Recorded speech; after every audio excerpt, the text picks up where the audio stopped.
ವೀಕ್ಷಕರೇ, ಬಿಸ್ನೆಸ್ ಫೀಲ್ಡ್ನಲ್ಲಿ ಟಾಪ್ ಪ್ಲೇಸ್ನಲ್ಲಿರೋದೇ ಎಕ್ಸ್ಪೋರ್ಟ್ ಇಂಪೋರ್ಟ್ ಬಿಸ್ನೆಸ್. ಅತಿ ಹೆಚ್ಚು ಕ್ವಾಂಟಿಟಿಯ ಗೂಡ್ಸ್ ಸೇಲ್ ಆಗೋದು ಎಕ್ಸ್ಪೋರ್ಟ್ ಬಿಸ್ನೆಸ್ನಲ್ಲೇ.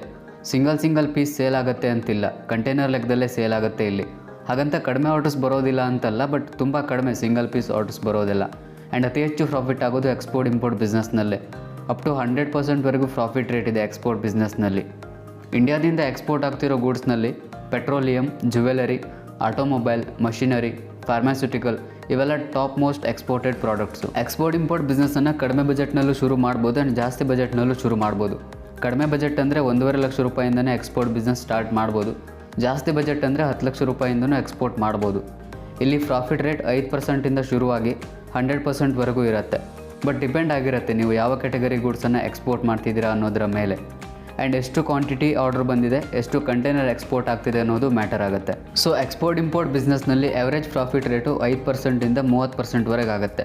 ಜನರಲ್ ಗೂಡ್ಸ್ ಎಕ್ಸ್ಪೋರ್ಟ್ನಲ್ಲಿ 5ರಿಂದ 30%ವರೆಗಿದೆ ಪ್ರಾಫಿಟ್ಟು. ಕಾಂಪಿಟೇಟಿವ್ ಗೂಡ್ಸ್ ಎಲ್ಲ ಆದರೆ 5% ಮಾತ್ರ ಪ್ರಾಫಿಟ್ ಮಾರ್ಜಿನ್ ಇರುತ್ತೆ. ಅಥವಾ ಬೇರೆ ಕಾಮನ್ ಪ್ರಾಡಕ್ಟ್ಸು ಅಂದರೆ 30ರಿಂದ 40%ವರೆಗೂ ಇದೆ.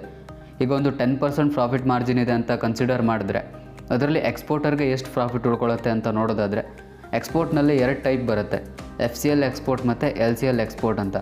FCL ಎಕ್ಸ್ಪೋರ್ಟ್ ಅಂದರೆ ಫುಲ್ ಕಂಟೈನರ್ ಲೋಡ್, ಮೀನ್ಸ್ ಒಂದು ಕಂಟೈನರ್ನಲ್ಲಿ ಪೂರ್ತಿ ಲೋಡ್ ಮಾಡಿ ಎಕ್ಸ್ಪೋರ್ಟ್ ಮಾಡಿದ್ರೆ ಅದು FCL ಎಕ್ಸ್ಪೋರ್ಟ್ ಆಗುತ್ತೆ.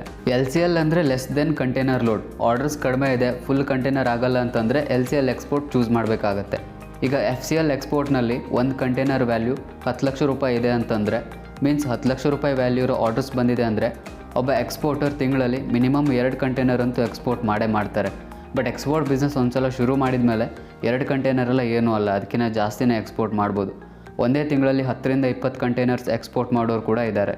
ಎನಿವೇಸ್, ಸ್ಟಾರ್ಟಿಂಗ್ ಪಾಯಿಂಟ್ನಲ್ಲಿ 2 ಕಂಟೈನರ್ ಎಕ್ಸ್ಪೋರ್ಟ್ ಆಗ್ತಾ ಇದೆ ಅಂತ ಕನ್ಸಿಡರ್ ಮಾಡಿದ್ರೆ ಮಿನಿಮಮ್ ಪ್ರಾಫಿಟ್ ರೇಟ್ 10% ಇದೆ. ಸೊ ಒಂದು ಕಂಟೈನರ್ ಮೇಲೆ 1 ಲಕ್ಷ ರೂಪಾಯಿ ಪ್ರಾಫಿಟ್ ಸಿಗುತ್ತೆ ಆ್ಯಂಡ್ ಇನ್ನೊಂದು ಕಂಟೈನರ್ ಮೇಲೆ 1 ಲಕ್ಷ ರೂಪಾಯಿ, ಟೋಟಲ್ 2 ಲಕ್ಷ ರೂಪಾಯಿ ಪ್ಲಸ್ ಗೌರ್ಮೆಂಟ್ ಬೆನಿಫಿಟ್ಸ್ ಒಂದು 50,000 ರೂಪಾಯಿ ಸಿಗ್ತಾ ಇದೆ ಅಂದರೆ ಓವರಾಲ್ ಪ್ರಾಫಿಟ್ಟು 2.5 ಲಕ್ಷ ರೂಪಾಯಿ ಆಗುತ್ತೆ. ಇದು 2 ಕಂಟೈನರ್ ಮೇಲೆ ಸಿಗೋ ಪ್ರಾಫಿಟ್ಟು ಆ್ಯಂಡ್ ಬರೀ 10% ಅಂತ ಕ್ಯಾಲ್ಕುಲೇಷನ್ ಮಾಡಲಾಗಿದೆ. ಸೊ ಮಿನಿಮಮ್ ಪ್ರಾಫಿಟ್ಟು ಇದು. 100%ವರೆಗೂ ಪ್ರಾಫಿಟ್ ರೇಟ್ ಇದೆ ಇಲ್ಲಿ. ಹಾಗಾಗಿ ಜಾಸ್ತಿ ಪ್ರಾಫಿಟ್ ಮಾರ್ಜಿನ್ ಇರೋ ಗೂಡ್ಸನ್ನೇ ಎಕ್ಸ್ಪೋರ್ಟ್ಗೆ ಸೆಲೆಕ್ಟ್ ಮಾಡ್ಕೊಳ್ಬೇಕು. ಈಗ 10 ಲಕ್ಷ ರೂಪಾಯಿ ವ್ಯಾಲ್ಯೂ ಇರೋ ಕಂಟೈನರ್ನ ಎಕ್ಸ್ಪೋರ್ಟ್ ಮಾಡಿದರೆ ತಿಂಗಳು 2.5 ಲಕ್ಷ ರೂಪಾಯಿ ಪ್ರಾಫಿಟ್ ಆಗುತ್ತೆ ಅಂದರೆ ಇಷ್ಟೆಲ್ಲ ಇನ್ವೆಸ್ಟ್ಮೆಂಟ್ ಇರೋದಿಲ್ಲ ಎಲ್ಲರ ಹತ್ರ. ಅವಾಗ ಏನು ಮಾಡಬೇಕು ಅನ್ನೋ ಕ್ವಶನ್ ಬಂದೇ ಬರುತ್ತೆ. ಇಲ್ಲಿ ನೀವು ರಿಪಿಟೇಷನ್ ಆಗಿ ಎಕ್ಸ್ಪೋರ್ಟ್ ಮಾಡಬೇಕಾಗತ್ತೆ. ಮೀನ್ಸ್ ಈಗ ನಿಮ್ಮ ಬಜೆಟ್ 2 ಲಕ್ಷ ರೂಪಾಯಿ ಇದೆ ಆ್ಯಂಡ್ ಫ್ರೂಟ್ಸ್ ಆ್ಯಂಡ್ ವೆಜಿಟೇಬಲ್ಸನ್ನು ಎಕ್ಸ್ಪೋರ್ಟ್ ಮಾಡೋ ಪ್ಲ್ಯಾನ್ ಇದೆ. ಟಾರ್ಗೆಟ್ ದೇಶಗಳು US, ಕೆನಡಾ, UK, ಸಿಂಗಾಪುರ್ ಅಂದರೆ ನಿಮ್ಮ ಬಜೆಟ್ ಇರೋದು 2 ಲಕ್ಷ ರೂಪಾಯಿ. ಸೊ 1 ಲಕ್ಷ ರೂಪಾಯಿದು ಫ್ರೂಟ್ಸ್ ಆ್ಯಂಡ್ ವೆಜಿಟೇಬಲ್ಸನ್ನು ಪರ್ಚೇಸ್ ಮಾಡಿ ಅದರಲ್ಲಿ 15ರಿಂದ 20% ಪ್ರಾಫಿಟ್ ಮಾರ್ಜಿನ್ ಇಟ್ಕೊಳ್ಬೇಕಾಗತ್ತೆ. ಪ್ರಾಫಿಟ್ ಮಾರ್ಜಿನನ್ನು ನೀವೇ ಡಿಸೈಡ್ ಮಾಡ್ಬೋದು. ಜಾಸ್ತಿ ಕ್ವಾಂಟಿಟಿಯಲ್ಲಿ ಪರ್ಚೇಸ್ ಮಾಡ್ತಿರಲ್ಲ, ಸೊ ನಿಮ್ಮ ಸಪ್ಲೈಯರ್ ಹತ್ರ ಮಾತಾಡಿಕೊಂಡು ಸ್ವಲ್ಪ ಕಡಿಮೆ ಅಮೌಂಟ್ ಚಾರ್ಜ್ ಮಾಡೋಕೆ ಹೇಳಿದ್ರೆ ಪ್ರಾಫಿಟ್ ಮಾರ್ಜಿನ್ ಜಾಸ್ತಿ ಆಗುತ್ತೆ. 15ರಿಂದ 20% ಪ್ರಾಫಿಟ್ ಮಾರ್ಜಿನ್ ಅಂದರೆ ಒಂದು 20,000 ರೂಪಾಯಿ ಪ್ರಾಫಿಟ್ ಉಳಿಯುತ್ತೆ. ಅದರಲ್ಲಿ ನೀವು ಬೈ ಸಿ ಅಂದರೆ ಶಿಪ್ಗಳ ಮುಖಾಂತರ ಎಕ್ಸ್ಪೋರ್ಟ್ ಮಾಡ್ತಿದ್ರೆ ತುಂಬ ದಿನ ಬೇಕಾಗುತ್ತೆ, 15ರಿಂದ 25 ದಿವಸನೂ ಆಗುತ್ತೆ. ಇಷ್ಟೆಲ್ಲ ಲಾಂಗ್ ಟೈಮ್ ಆದರೆ ತಿಂಗಳಲ್ಲಿ ಒಂದೇ ಎಕ್ಸ್ಪೋರ್ಟ್ ಆಗುತ್ತೆ, ಬರೀ 20,000 ರೂಪಾಯಿ ಪ್ರಾಫಿಟ್ ಉಳಿಯುತ್ತೆ. ತಿಂಗಳೊಂದು 12 ಟೈಮ್ ಎಕ್ಸ್ಪೋರ್ಟ್ ಆದರೆ ಮಾತ್ರ 2 ಲಕ್ಷ ರೂಪಾಯಿ ಇನ್ವೆಸ್ಟ್ಮೆಂಟ್ನಲ್ಲಿ ಜಾಸ್ತಿ ಪ್ರಾಫಿಟ್ ಆಗುತ್ತೆ. ಸೊ ಬೈ ಏರ್ ಎಕ್ಸ್ಪೋರ್ಟ್ ಮಾಡಬೇಕಾಗತ್ತೆ. ಇಲ್ಲಿ ಕಾರ್ಗೋ ಫ್ಲೈಟ್ಸ್ಗಳಲ್ಲಿ ಎಕ್ಸ್ಪೋರ್ಟ್ ಮಾಡಿದರೆ ಒಂದು ವಾರದಲ್ಲಿ 2ರಿಂದ 3 ಟೈಮ್ ಎಕ್ಸ್ಪೋರ್ಟ್ ಮಾಡ್ಬೋದು. 20,000 ರೂಪಾಯಿ ಒಂದು ಎಕ್ಸ್ಪೋರ್ಟ್ಗೆ ಪ್ರಾಫಿಟ್ ಅಂದರೆ 3 ಎಕ್ಸ್ಪೋರ್ಟ್ಗೆ 60,000 ರೂಪಾಯಿ ಆಯಿತು. ತಿಂಗಳು ಹತ್ತಿರ 2.5 ಲಕ್ಷ ರೂಪಾಯಿನೇ ಆಯಿತು. ಅಲ್ಲಿ 10 ಲಕ್ಷ ರೂಪಾಯಿ ವ್ಯಾಲ್ಯೂದು 2 ಕಂಟೈನರ್ ಕಳಿಸಿ 2.5 ಲಕ್ಷ ರೂಪಾಯಿ ಪ್ರಾಫಿಟ್ ಆಗ್ತಿತ್ತು. ಬಟ್ ಇಲ್ಲಿ 2 ಲಕ್ಷ ರೂಪಾಯಿ ಇನ್ವೆಸ್ಟ್ಮೆಂಟು ಒಂದು ಎಕ್ಸ್ಪೋರ್ಟ್ಗೆ, ಬಟ್ ರಿಪೀಟ್ ಎಕ್ಸ್ಪೋರ್ಟ್ ಮಾಡಬೇಕಷ್ಟೆ. ಪ್ಲಸ್ ಗೌರ್ಮೆಂಟ್ ಬೆನಿಫಿಟ್ಸು ಒಂದಿಷ್ಟು ಸಿಗುತ್ತೆ.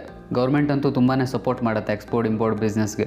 Duty drawback scheme, RODTEP scheme, garment ಸೆಕ್ಟರ್ನಲ್ಲಾದರೆ ROSCTL, rebate of state and central levies and taxes, agriculture sector ಆದರೆ TMA, transport and marketing assistance. ಇದರಲ್ಲಿ ನಿಮಗೆ ಒಂದು ಕಂಟೈನರ್ ಮೇಲೆ 10,000 ರೂಪಾಯಿಂದ 20,000 ರೂಪಾಯಿವರೆಗೂ ಬೆನಿಫಿಟ್ ಸಿಗುತ್ತೆ. ಈ ಎಲ್ಲ ಸ್ಕೀಮ್ಗಳನ್ನು ಯೂಸ್ ಮಾಡ್ಕೊಳ್ಬೋದು ಎಕ್ಸ್ಪೋರ್ಟ್ ಬಿಸ್ನೆಸ್ನಲ್ಲಿ. ಗೌರ್ಮೆಂಟ್ ಸ್ಕೀಮ್ಗಳಿಂದನೇ ಒಂದು 80,000 ರೂಪಾಯಿವರೆಗೆ ಬೆನಿಫಿಟ್ ಸಿಗುತ್ತೆ ಒಂದು 10 ಲಕ್ಷ ರೂಪಾಯಿ ವ್ಯಾಲ್ಯೂ ಇರೋ ಕಂಟೈನರ್ ಮೇಲೆ. ಆ್ಯಂಡ್ ಯಾವುದೋ ಒಂದು ಬೆನಿಫಿಟ್ ಸಿಗುತ್ತೆ ಅಂತಲೂ ಇಲ್ಲ, ಎಲ್ಲ ಬೆನಿಫಿಟ್ನೂ ಯೂಸ್ ಮಾಡ್ಕೊಳ್ಬೋದು. ಬಟ್ ಕೆಲವೊಂದು ಬೆನಿಫಿಟ್ಸ್ ಮಾತ್ರ ಡೈರೆಕ್ಟ್ ಬೆನಿಫಿಟ್ಸ್, ಅಂದರೆ ಅಮೌಂಟ್ ಸೀದಾ ನಿಮ್ಮ ಬ್ಯಾಂಕ್ ಅಕೌಂಟ್ಗೆ ಟ್ರಾನ್ಸ್ಫರ್ ಆಗುತ್ತೆ. ಇನ್ನು ಕೆಲವು ಬೆನಿಫಿಟ್ಸು ಟ್ರಾನ್ಸ್ಫರಬಲ್ ಸ್ಕ್ರಿಪ್ ಮುಖಾಂತರ ಸಿಗುತ್ತೆ, ಅದು ಡೈರೆಕ್ಟ್ ಅಮೌಂಟ್ ಸಿಗೋದಿಲ್ಲ. ಟ್ರಾನ್ಸ್ಫರಬಲ್ ಸ್ಕ್ರಿಪ್ಪನ್ನು ಇಂಪೋರ್ಟ್ ಡ್ಯೂಟಿ ಪೇ ಮಾಡೋದಕ್ಕೆ ಯೂಸ್ ಮಾಡ್ಕೊಳ್ಬೋದು. ನೀವೇನು ಇಂಪೋರ್ಟ್ ಮಾಡ್ಕೊಳ್ತಿಲ್ಲ ಅಂತಂದರೆ ಇಂಪೋರ್ಟ್ ಮಾಡ್ಕೊಳ್ತಾ ಇರುವಂಥ ಬಿಸ್ನೆಸ್ ಪೀಪಲ್ಗೆ ಅದನ್ನ ಟ್ರಾನ್ಸ್ಫರ್ ಮಾಡಿ ಅವರಿಂದ ಅಮೌಂಟನ್ನು ನೀವು ಕಲೆಕ್ಟ್ ಮಾಡ್ಕೊಳ್ಬೋದು. ಫೈನಲಿ ಎಕ್ಸ್ಪೋರ್ಟ್ ಇಂಪೋರ್ಟ್ ಬಿಸ್ನೆಸ್ನಲ್ಲಿ ಪ್ರಾಫಿಟ್ ಅಂತೂ ಜಾಸ್ತಿನೇ ಇದೆ. ಬಟ್ ಬಿಸ್ನೆಸ್ ಆಗಬೇಕು, ಆರ್ಡರ್ಸ್ ಬರಬೇಕು ಅಂದರೆ ಮಾತ್ರ ಪ್ರಾಫಿಟ್ಟು. ಆರ್ಡರ್ಸೇ ಬಂದಿಲ್ಲ ಅಂದರೆ ಪ್ರಾಫಿಟ್ ಝೀರೋನೇ. ಸ್ಟಾರ್ಟಿಂಗ್ನಲ್ಲಿ ಎಕ್ಸ್ಪೋರ್ಟ್ ಇಂಪೋರ್ಟ್ ಬಿಸ್ನೆಸ್ನಲ್ಲಿ ಏನೂ ಅಪರ್ಚುನಿಟೀಸೇ ಇಲ್ಲ. ಆರ್ಡರ್ಸೇ ಬರ್ತಾ ಇಲ್ಲ ಅಂತ ಅನಿಸ್ಬೋದು.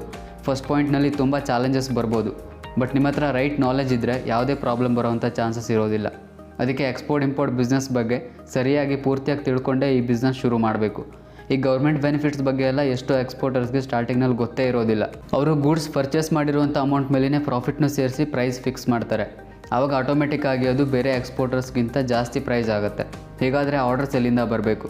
ಸೊ ಪ್ರೈಸಿಂಗ್ ಮಾಡುವಾಗ ಗೌರ್ಮೆಂಟ್ ಬೆನಿಫಿಟ್ಸ್ ಅಮೌಂಟನ್ನು ಆ್ಯಡ್ ಮಾಡಿನೇ ಪ್ರೈಸ್ ಡಿಸೈಡ್ ಮಾಡಬೇಕಾಗತ್ತೆ. ಆ್ಯಂಡ್ ಗೌರ್ಮೆಂಟ್ ಬೆನಿಫಿಟ್ಸ್ ತೊಗೊಳೋದಕ್ಕೂ ಶಿಪ್ಪಿಂಗ್ ಬಿಲ್ನಲ್ಲಿ ಮೆನ್ಷನ್ ಮಾಡಿರಬೇಕು ಬೆನಿಫಿಟ್ಸ್ ಬೇಕು ಅಂತ, ಇಲ್ಲ ಅಂತಂದರೆ ಏನೂ ಸಿಗೋದಿಲ್ಲ.